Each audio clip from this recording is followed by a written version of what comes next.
instructors said, "Blend with nature." Humans stalked, set traps, and disappeared. The instructors said, "Blend with nature." Humans stalked, set traps, and disappeared. The alarm shrieked through the training facility as Lieutenant Jake Morrison pressed himself flat against the moss-covered boulder. His heartbeat thundered in his ears while 3 Zen-3 instructors swept past his position, their thermal scanners humming. They were hunting him. He had exactly 12 seconds before they circled back. The Galactic Military Academy had seemed like humanity's greatest achievement when Earth joined the Coalition 6 months ago. Now, as Jake watched the 7-foot-tall reptilian warriors coordinate their search pattern with military precision, he wondered if humans had made a terrible mistake. The training exercise was simple in theory. Survive 72 hours in the wilderness while instructors hunted you down. Every other species had failed within the first day. Jake's fingers found the thin wire he had strung between 2 trees an hour ago. He gave it 3 sharp tugs.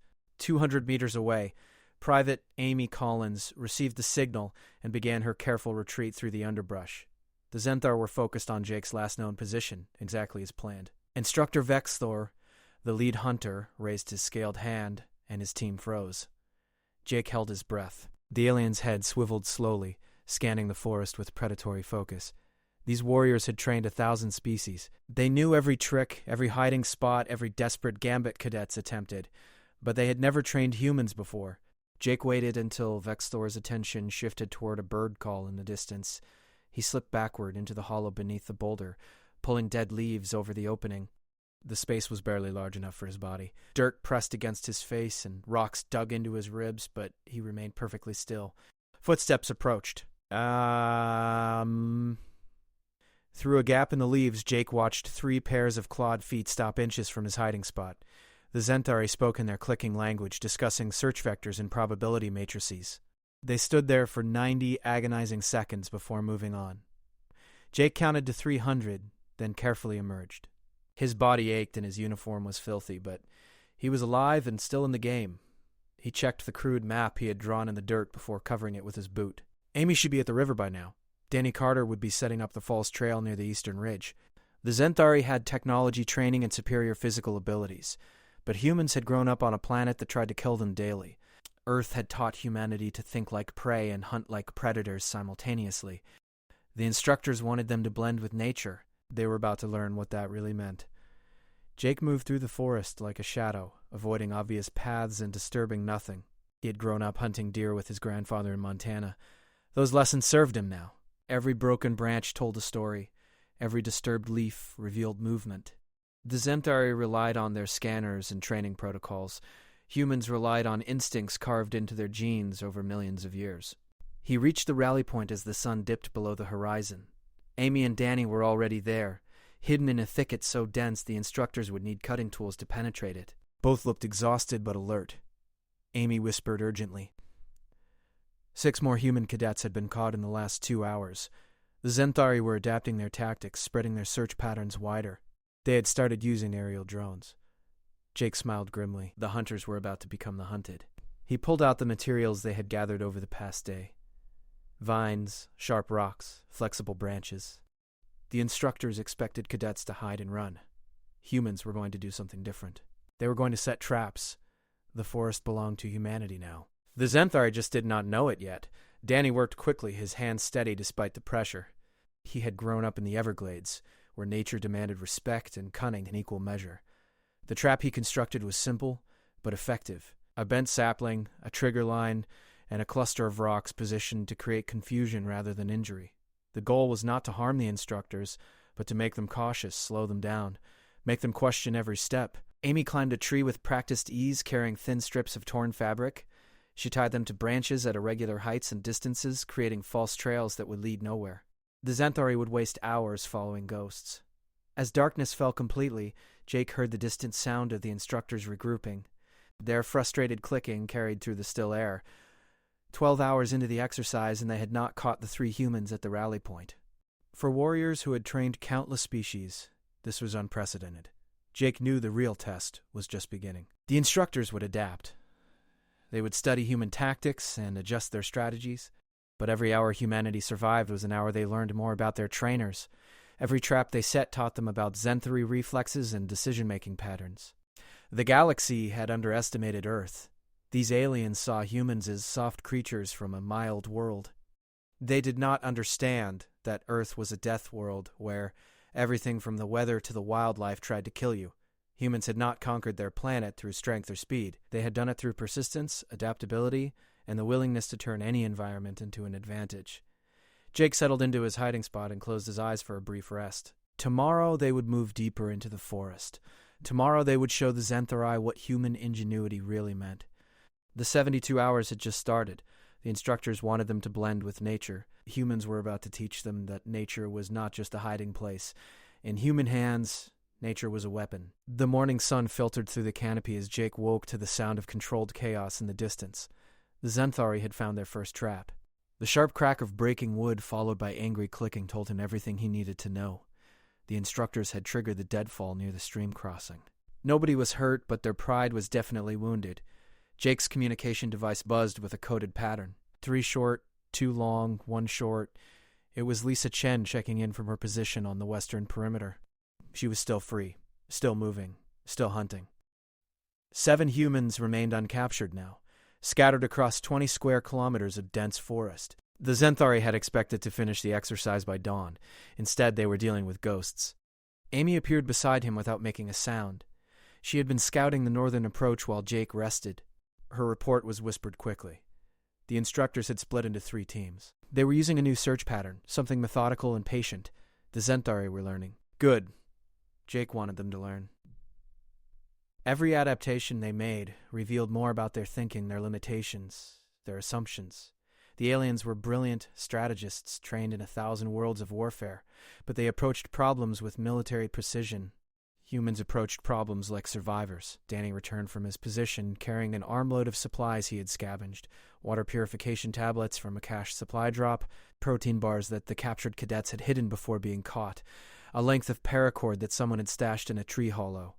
The Xanthari controlled the facility, but humans controlled the forest. Jake outlined the plan for the next phase. They would split up, each taking a different sector. The goal was not just survival anymore. It was disruption. They would lead the instructors on false trails, trigger their own alarms, create the appearance of activity where none existed. Make the Xanthari waste energy chasing shadows while the humans conserved their strength. Amy moved out first, disappearing into the undergrowth like smoke. Danny waited 5 minutes before heading east. Jake took the hardest route, straight through the sector where 2 instructor teams were operating. The most dangerous path was often the safest, because nobody expected you to take it. He crawled through a drainage ditch filled with cold, muddy water. The thermal scanners would not pick him up through the water and earth. His body temperature would blend with the environment. It was miserable and exhausting, but it worked. 2 Xanthari warriors passed overhead on an elevated position, their scanners sweeping the area. They never looked down at the ditch. Jake emerged a quarter-mile away, shivering but undetected. He climbed a rocky outcrop to survey the area. From this vantage point, he could see the patterns of the search. The instructors were thorough but predictable. They moved in geometric patterns, clearing sectors with mathematical precision. Humans did not think in geometry. They thought in chaos and opportunity. Jake spotted Instructor Vexthor coordinating from a command position near a clearing. The Xanthar leader was impressive, his scaled body moving with lethal grace as he directed his teams through hand signals and short radio bursts. But he was stationary, focused on his tactical display, confident in his superior position. That confidence was a weakness. Jake worked his way around the clearing's perimeter, staying low and moving only when Vexthor's attention was elsewhere. It took him 40 minutes to cover 200 meters. His knees were scraped and his shoulders ached, but he reached the position he wanted. A cluster of loose stones rested on a slope above the clearing. He did not touch the stones. Instead, he set up a simple trigger mechanism using a bent branch and a length of vine. Then he retreated, playing out a thin cord as he moved. When he was safely hidden 300 meters away, he gave the cord a sharp pull. The branch released. Stones clattered down the slope into the clearing. Vexthor and his nearby team immediately spun toward the sound, weapons raised, scanners active. They moved to investigate with professional efficiency. The clearing was now empty. Jake triggered his communicator with the signal that meant opportunity. 30 seconds later, Amy emerged from cover on the opposite side and grabbed the supply pack the instructors had left behind. She disappeared back into the forest before the Xanthar realized what had happened. When Vexthor returned to find his supplies missing, his roar of frustration echoed through the trees. Jake allowed himself a small smile. The instructors were not just being evaded now. They were being outplayed. The psychological warfare had begun. Every trap, every false trail, every stolen supply pack sent a message. Humans were not cowering in fear. They were adapting, improvising, turning the exercise into something the instructors had never experienced before. Jake moved to his next position, his mind already planning 3 moves ahead. He thought about Private Danny Carter leading a team of Zenthari in circles through a swamp. He thought about Lisa Chen, who had grown up rock climbing in Colorado, moving through the canopy where the instructors never looked up. He thought about Amy Collins using her experience as a tracker to lay false signs that would confuse even the most experienced hunters. The galaxy saw humans as newcomers, inexperienced and weak. It did not understand that humanity had spent its entire existence fighting to survive. Every human carried the genetic memory of ancestors who had outlasted predators, outlived disasters, and outthought their environment. The Zenthar were apex predators on their world. Humans were apex survivors on theirs. As the sun reached its peak, Jake heard the distinctive sound of another trap being triggered. This one was Danny's work, a carefully arranged pile of dead branches that collapsed with tremendous noise but caused no damage. The sound would draw instructors from multiple directions, and while they investigated, the humans would be slipping through the gaps in their perimeter. Jake checked his crude map again. They had survived 36 hours now, halfway through the exercise. The captured cadets from other species had all been caught within the first 12 hours. Humanity was rewriting the expectations. But the real challenge was ahead.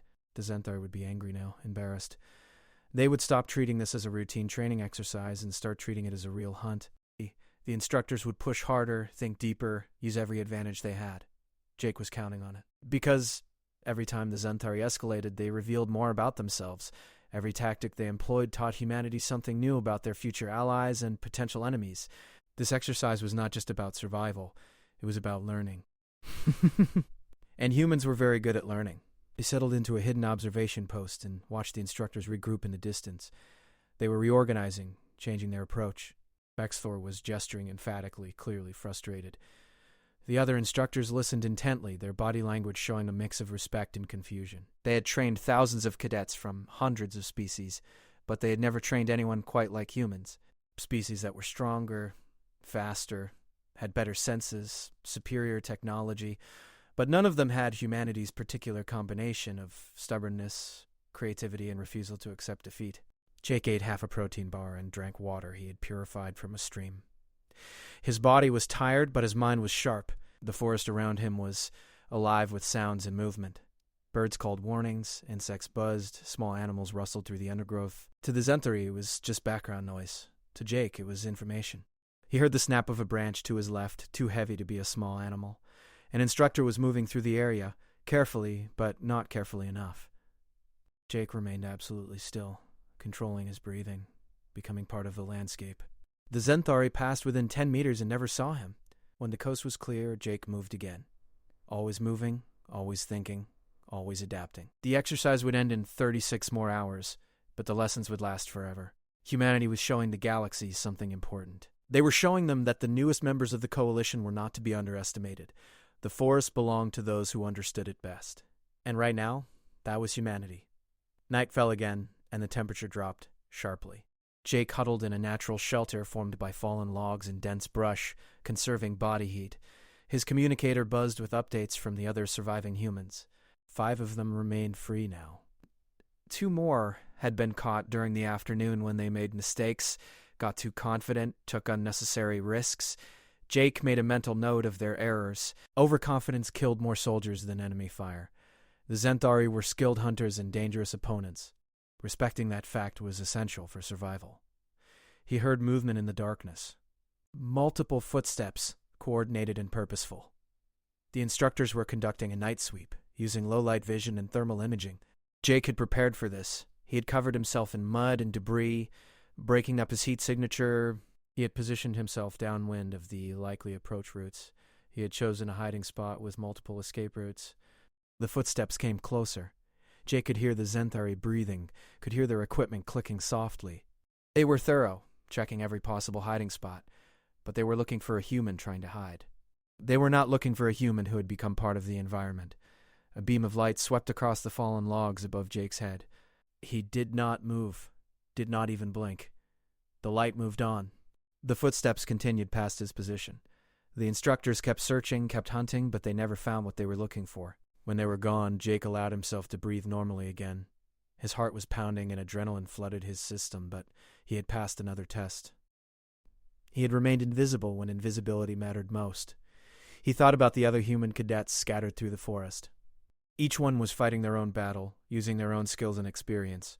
Lisa with her climbing ability, Danny with his swamp craft, Amy with her tracking expertise. Two others whose names he did not know, but whose determination matched his own. They were not the strongest species in the galaxy. They were not the fastest or the most technologically advanced.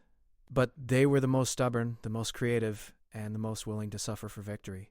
That counted for something. Jake closed his eyes and rested, knowing he would need every ounce of strength for what came next. The final day would be the hardest. The instructors would be desperate to catch the remaining humans, to salvage their pride and prove their superiority. They would use every trick, every tool, every tactic they knew. And humanity would be ready. Because humans had learned something important during this exercise.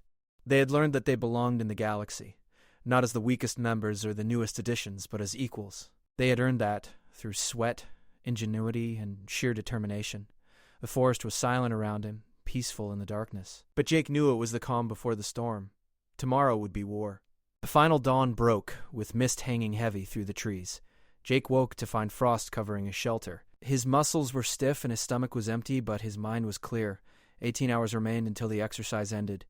5 humans were still free. The instructors were running out of time and patience. Jake's communicator buzzed with an emergency pattern. Amy was in trouble. Her position had been compromised and she was being pursued by 2 instructor teams. Jake made an instant decision. He triggered the recall signal, bringing the scattered humans toward a central rally point. It was risky, concentrating their forces, but Amy needed help. He moved through the forest faster than he had during the entire exercise. Caution gave way to speed. He heard the pursuit behind Amy before he saw it. The Zenthari were closing in, their equipment beeping as they tracked her heat signature. She was running hard, her breathing ragged over the communicator. Jake reached the ambush point he had selected during his night reconnaissance, a narrow ravine where the instructors would have to funnel through. He had minutes to prepare. He worked frantically, setting up the most elaborate trap he had constructed yet, not to harm, but to delay and confuse. Amy came crashing through the undergrowth, her face scratched and her uniform torn. She saw Jake, and relief flooded her features. She did not stop running. She knew the plan without being told because they had trained for this scenario. She vaulted over a fallen log and kept going. Jake waited, perfectly still, as the Zenthari burst into the ravine seconds later. 4 instructors, weapons ready, focused entirely on their fleeing prey. They never saw Jake hidden in the shadows. He triggered the trap. Vines he had pre-positioned suddenly pulled taut across the ravine at ankle height. The lead Zenthari crashed forward with a startled roar. The others stumbled, their formation breaking. In the confusion, Jake released the second part of his trap. A net of woven branches and mud dropped from above, not actually trapping anyone, but creating chaos and blocking visibility. Jake was gone before the instructors recovered. He sprinted after Amy, his lungs burning. Behind them, he heard Vextor's furious commands. The hunt was intensifying. He caught up with Amy at the rally point. Danny was already there, along with Lisa and a cadet named Ben Rodriguez, who Jake had not seen in 2 days. 5 humans, all exhausted, all determined to finish what they had started. Danny had news. The instructors had brought in reinforcements from the academy. 10 Zenthari warriors now hunted 5 humans. The odds had always been bad, but now they were overwhelming. Lisa suggested they split up again, make the instructors divide their forces. Ben wanted to find a defensible position and wait out the remaining hours. Amy thought they should go on the offensive, create so much chaos that the Zenthari could not coordinate effectively. Jake listened to all of them, then made the call. They would do all 3. 2 humans would split off and lead teams of instructors away from the area. 2 would fortify a position and make the Zenthari work for every meter. 1 would stay mobile and create diversions. The question was who did what. Jake assigned roles based on each person's strengths. Lisa and Ben would split off, using their speed and climbing skills to lead instructors on exhausting chases. Amy and Danny would fortify a position in a rocky area that offered multiple defensive advantages. Jake would be the chaos agent, appearing and disappearing, keeping the instructors off balance. They synchronized their watches. 16 hours remained. They clasped hands briefly, no words needed. Then they scattered into the forest for the final phase. Jake moved alone now, faster and more recklessly than before. Wanted to be seen, wanted to draw attention. He deliberately left tracks, broke branches, made noise. Within minutes, he had 3 instructors on his trail. He led them on a brutal chase through the densest part of the forest. Thorns tore at his uniform. Branches whipped his face. He splashed through streams and scrambled up slopes, always staying just ahead of his pursuers. The Zentauri were faster in short bursts, but humans had endurance. He could outlast them. After an hour, he had gained enough distance to disappear again. He climbed a tree and watched as the frustrated instructors searched the area below. They were breathing hard, their movements less precise. He had worn them down. While they searched, Jake circled back toward Amy and Danny's position. He heard the sounds of a standoff before he saw it. The Zentauri had found the fortified position but could not easily approach it. Amy and Danny had chosen well, selecting a rocky outcrop with clear sight lines and only 2 viable approaches. Instructor Vexthor was there personally, directing the siege. He was speaking into a communicator, calling for additional support. Jake realized the instructors were taking this personally now. It was no longer just a training exercise. It had become a matter of pride. Jake set up another diversion, this time using rocks to create noise on the opposite side of the outcrop. Half the instructors immediately moved to investigate. Vexor stayed behind with 2 others, but the siege was weakened. As the sun climbed higher, Jake kept moving, kept creating problems, kept the instructors reacting instead of acting. He was exhausted beyond anything he had experienced, running on adrenaline and determination. His body screamed for rest, but his mind refused to quit. Reports came in over the communicator. Lisa had been caught after a spectacular chase that lasted 3 hours. She had led her pursuers through terrain so difficult that 2 instructors had sustained minor injuries. Ben was still free, somewhere in the western sector leading his own pursuit team in circles. The hours blurred together. Jake lost track of how many times he set traps, created diversions, or barely escaped capture. His hands were cut and bleeding. His legs felt like they would collapse. But he kept moving because that was what humans did. They kept moving when stopping meant defeat. As afternoon turned to evening, Danny's position finally fell. The Zentauri had brought up cutting equipment and breached the defensive perimeter. Danny and Amy had held them off for 8 hours, an incredible feat that left the instructors exhausted and frustrated. They were captured but unbowed, their heads held high as they were escorted away. 3 humans remained free. Jake, Ben, and a cadet named Sophie Martinez, who had somehow stayed hidden for the entire exercise without anyone knowing her exact location. 2 hours remained until the end of the exercise. Jake found a moment to rest in a hollow tree, his body shaking with exhaustion. He checked his communicator. Ben was still leading pursuers on a chase. Sophie remained silent and invisible. The Zentauri were throwing everything they had at the final push, desperate to catch all the humans before time expired. Jake knew he could hide for 2 hours. He could find a hole, cover himself, and wait it out, but that was not the point anymore.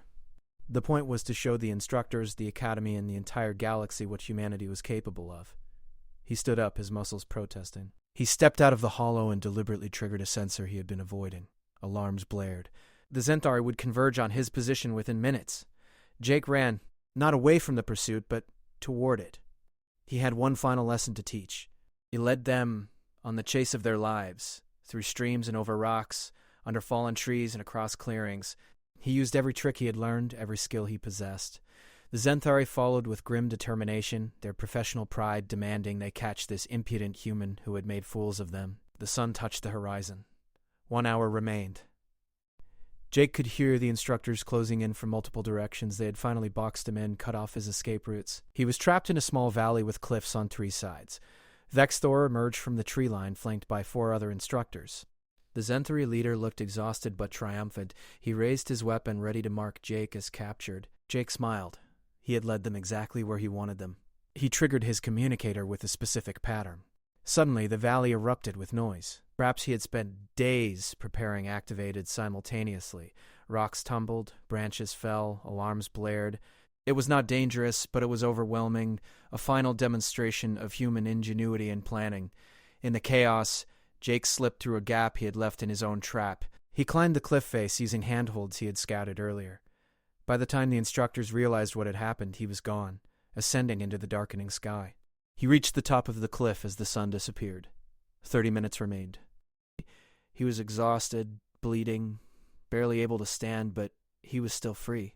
The communicator buzzed. Ben had been caught 5 minutes ago. Sophie remained silent. It was possible she had been caught hours ago, and her communicator had failed. Or possible she was somewhere so well hidden that nobody would ever find her. Jake found a final hiding spot among rocks at the cliff top. He covered himself with debris one last time. His body gave out, muscles simply refusing to function anymore. He lay there as darkness fell. As the last minutes ticked away, he heard the Zentharis searching below, heard their frustrated calls. They knew he was close but could not find him in the darkness. They had thermal scanners and night vision, but Jake's body temperature had dropped so low from exhaustion that he barely registered. The final alarm sounded across the forest. The exercise was over. Jake had survived all 72 hours. He lay there for several more minutes, unable to move. Eventually, he heard footsteps approaching. Vexthor appeared above him, extending a scaled hand. The Zenthari instructor's eyes showed something Jake had not seen before. Respect. Vexthor helped Jake to his feet. The instructor spoke in his clicking language, then switched to human English. His words were slow and careful but sincere. In 30 years of training cadets from across the galaxy, no species has ever completed this exercise. Your people have done what was thought impossible. Jake nodded, too tired for words. Vexthor continued. We told you to blend with nature. We expected you to hide, to cower, to wait for the exercise to end. Instead, you became nature. You used it as shelter, as weapon, as ally.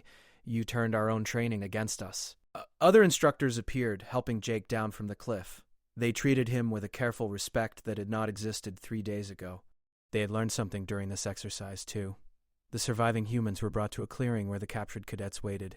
Amy, Danny, Lisa, Ben, and a dozen others who had been caught earlier. They looked exhausted but proud. When Jake appeared, they erupted in cheers. Sophie Martinez emerged from the forest moments later, guided by 2 instructors who looked completely baffled. She had spent the entire exercise in a mud-covered hollow beneath a waterfall. The constant noise and flowing water had made her impossible to detect. She had not moved, not made a sound, for 72 hours straight. Her endurance was legendary. Vexthor addressed the assembled humans. His words were formal but genuine. You have taught us that strength is not only physical, intelligence is not only technological. Survival is not only about superior abilities. Your species survives through adaptation, through creativity, through refusal to surrender. These qualities will serve you well in the Coalition. He paused, then added something that surprised everyone. We have trained warriors from species that breathe methane, that see in spectrums you cannot imagine, that live for centuries, but we have never trained anyone quite like humans. You are frustrating, unpredictable, and dangerously clever. The galaxy should be grateful you are our allies. The humans stood straighter despite their exhaustion. They had proven themselves not through superior abilities, but through sheer determination and human ingenuity. They had taken the instructor's challenge and turned it into a demonstration of everything that made humanity special. As they were transported back to the Academy facility, Jake looked out at the forest one final time. It had been their enemy, their shelter, and their weapon. For 72 hours, humans had become part of that wild landscape in a way the Zenthari never expected. The instructors had said to blend with nature. Humans had stalked, set traps, and disappeared. They had shown the galaxy that Earth's newest members were not to be underestimated. They had earned their place not through technology or physical prowess, but through the qualities that allowed humanity to survive and thrive on one of the galaxy's harshest worlds. The exercise was over, but the lessons would echo through the Coalition for years to come. Humanity had arrived, and the galaxy would never be the same. Back at the Academy, news of the human performance spread quickly. Cadets from other species looked at the exhausted humans with new eyes. Instructors from other training programs requested briefings on the exercise. Admiral Kedvara, the Zenthari commander of the Academy, personally met with the human cadets. The Admiral was an imposing figure, scarred from decades of combat across the galaxy. She studied the assembled humans with an expression that was hard to read. Then she did something unprecedented. She saluted them. I have reviewed the complete records of your training exercise, she said. Your performance was extraordinary, not because you survived, though that alone would be noteworthy, but because you fundamentally changed how the exercise was conducted. You turned a test of endurance into a strategic engagement. You turned a survival challenge into a tactical victory. She walked among the humans, studying each one. When she reached Jake, she stopped. Lieutenant Morrison, you led your fellow humans not through commands, but through example. You coordinated without communication infrastructure. You adapted to every challenge we presented. Tell me, where did you learn such tactics? Jake stood at attention, every muscle aching. From Earth, Admiral. My grandfather taught me to hunt in Montana. My mother taught me to read terrain. My teachers taught me that giving up was not an option. I just applied what every human learns growing up. The Admiral nodded slowly. Then Earth is even more formidable than our intelligence suggested. A world that teaches such skills to its children is a world that breeds survivors. She addressed all the humans again. The Galactic Coalition has existed for 3,000 years. In that time, we have encountered species of incredible diversity, some stronger than us, some smarter, some stranger than imagination allows, but strength and intelligence alone do not determine a species' value to the Coalition. She paused for effect. What determines value is how you face the impossible, how you react when outmatched, how you adapt when every advantage belongs to your opponent. In this regard, humanity has proven exceptional. Over the following days, the human cadets recovered from their ordeal. Medical scans showed they had pushed their bodies to dangerous limits. Dehydration, exhaustion, minor injuries, but nothing that would not heal. The psychological evaluations were more interesting. Every human showed the same traits. Resilience, creativity, stubborn refusal to quit. The Zenthari instructors modified their training programs based on lessons learned from the humans.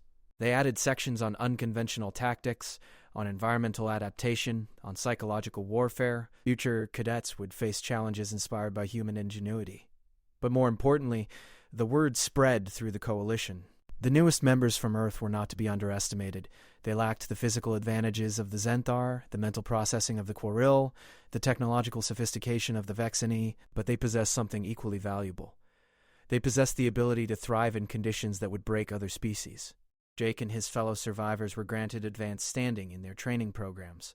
They were offered positions in elite units, given opportunities that typically took years to earn. But the greatest reward was simpler: respect.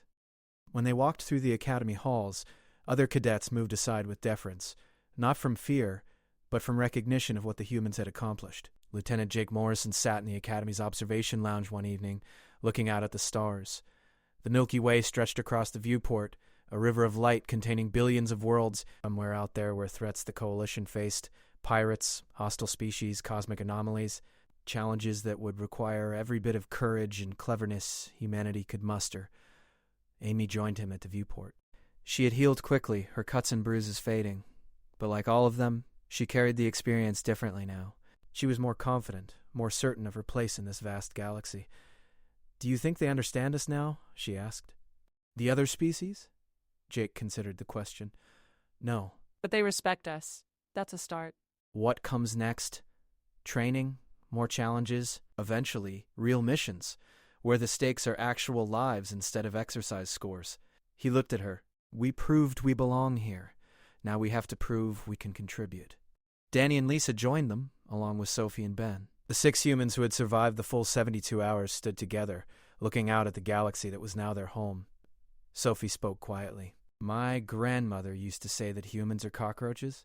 We survive anything, we adapt to everything, and we never know when to quit." The others laughed. It was not a flattering comparison, but it was accurate. "The galaxy is about to learn what that means," Ben added. "They think they've seen what humanity can do. They haven't seen anything yet." Jake nodded. The training exercise had been about blending with nature, about surviving in a hostile environment, but it had taught them something more important. It had taught them that humanity's greatest strength was not any single skill or attribute. It was the combination of everything that made them human: creativity and stubbornness, intelligence and instinct, the ability to suffer, and the refusal to surrender. The instructors had said to blend with nature. Humans had stalked, set traps, and disappeared. They had turned a survival exercise into a demonstration of everything that made their species dangerous. Not dangerous to their allies, but dangerous to anyone who underestimated them. As they watched the stars, each of them thought about the future, about the missions they would undertake, the challenges they would face, the contributions they would make to the Coalition. Earth was a small world on the edge of the galaxy, newly discovered and barely understood. But its people were about to change everything. The galaxy had existed for billions of years before humanity reached the stars. It would continue for billions more, but from this moment forward, it would be different. Because humans had arrived, and humans brought with them something the galaxy had never quite seen before. They brought the spirit of a species that had clawed its way to the top of a death world, a species that had survived ice ages and plagues, wars and disasters, a species that looked at impossible odds and asked not if they could win, but how. The Zentari had trained thousands of species. They had seen warriors of incredible power, strategists of brilliant minds, survivors of harsh worlds, but they had never trained anyone quite like humans, because humans did not just survive. They thrived. They adapted. They won. Jake turned away from the viewport, his mind already moving forward. Let's get some rest. Tomorrow we start advanced tactical training. I want to learn everything the instructors can teach us. The others agreed. They left the observation lounge together, 6 humans among thousands of alien cadets. They were outnumbered, outgunned, outmatched in almost every measurable way. But they were together, they were determined, and they were human. That was enough. The galaxy was vast and full of wonders and dangers. Humanity had just taken its first real steps into that immensity. The training exercise had been a test, but it had also been a message that Earth sent to every species in the coalition. We are here. We are ready. We will not surrender. We will not break. We will adapt and overcome every challenge you present. We are human, and that means something. The instructors had wanted them to blend with nature. Humans had shown them what that really meant. Not hiding, not cowering, but becoming one with the environment and using it as an extension of themselves. Predator and prey simultaneously. Survivor and warrior. The exercise was over, but the journey was just beginning. Humanity had proven itself in the forests of a training world. Now they would prove themselves in the real challenges of a galaxy that was bigger and stranger than most humans could imagine. But that was fine. Humans specialized in facing the impossible. It was what they did best. As Jake lay in his bunk that night, exhausted but satisfied, he thought about his grandfather's words from years ago. Boy, when you're hunting in the forest, remember this. You're not alone. You're part of something bigger. The trees, the animals, the very earth beneath your feet, you're all connected. Respect that connection, and it will keep you alive. Jake had respected that connection. He had taught his fellow humans to do the same. Together, they had shown the galaxy what those connections meant in human hands. Tomorrow would bring new challenges, new lessons to learn, new skills to master, new dangers to face. But tonight, Jake slept the sleep of someone who had proven themselves, someone who had looked at impossible odds and refused to yield. Someone who had carried the spirit of humanity into the stars and shown it worthy of respect.